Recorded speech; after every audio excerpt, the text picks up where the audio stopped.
It's already been stated by the authorities in public that if Aksa Mahmood was to return to this country, then she is likely to face legal proceedings on the basis of her attempts to radicalise or recruit over social media and the various statements that she has made. So she would be likely to face legal proceedings, but her family has stated repeatedly that they would prefer her to be back in this country alive rather than to die in Syria. And do you think that that is the appropriate way of dealing with these very young women, girls, some of them, who try to go out to join IS, to effectively criminalise them?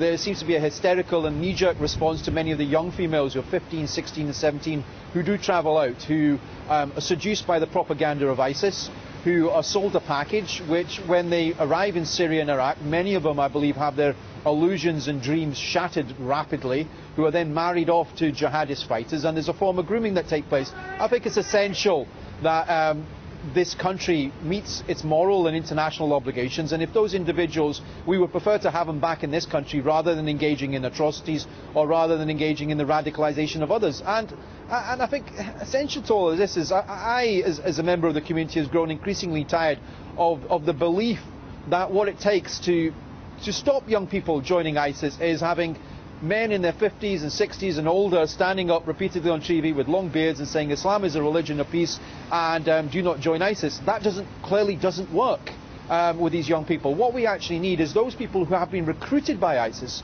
those people who've had their dreams and illusions shattered and who have seen the barbarism and the atrocities, who when they come back to this country, if they wish to renew their social contract, then they should be used to de-radicalise and tell these young people what actually is the truth.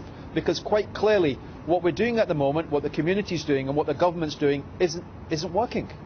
These are girls from Muslim backgrounds, but you think what we're really seeing here is sexual grooming, is that right? Well, to a certain extent, with many of the younger females, I believe that there is sexual grooming. I mean, if you replace the word ISIS with Jimmy Savile, for instance, and you had 15 and 16-year-olds who have been spoken to over the internet and social media for a number of months by a male who then seeks to have them leave their family and move to another country and then nipped across the border and married off to some guy who's, in their 20s or 30s, what else could we call it other than abduction and grooming? Quite clearly they get their claws into these people's minds, and the first step is to break them off from their family, to hide these issues from their family, and then once they get out there, it's far too late. And now many have said that these are straight A students, they're lovely people, they're young people, they're bubbly, they were well liked in the school. That's really got nothing to do with it. We should remember the fact that they are extremely young people and they don't have the experience of life, like let's say somebody in their 30s who somebody tries to recruit and preach propaganda to might well not take to. But somebody, in their teens can be seduced. And we've had cults. It's been described as a death cult, ISIS, quite rightly. But cults have existed in the past. This is nothing new. They existed in the 70s and the 80s.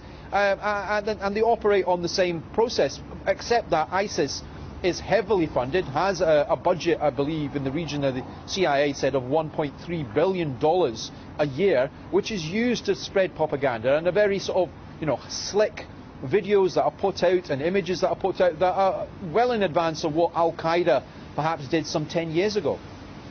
Mr. Anwar, thank you very much indeed for joining us.